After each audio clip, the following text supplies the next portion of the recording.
खोलना कैसे नहीं है? यानी मुंह खोल के देना मैं बिल्कुल।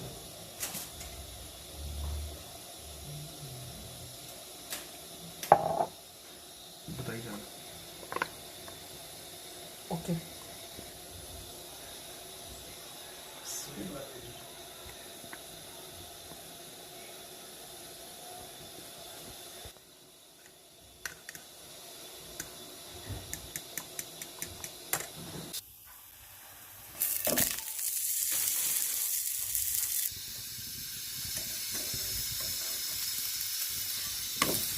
ये लो। चीज ऐसे तो मेल्ट नहीं होगी, ऊपर देना पड़ेगा कुछ। पानी डाल के थोड़ा सा। नहीं थोड़ा सा पानी भी दो।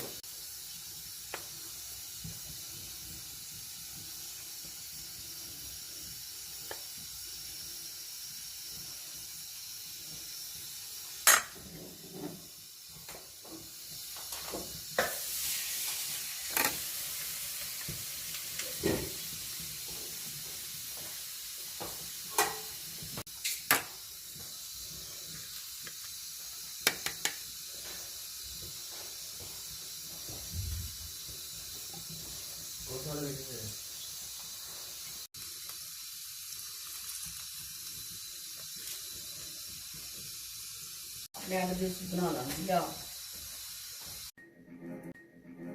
कहा कि गलतफहमी से बचने के लिए बार बार गुफ्तगू पर तवज्जो देनी चाहिए कि जिम्मेदार मुल्क है, बैन अवी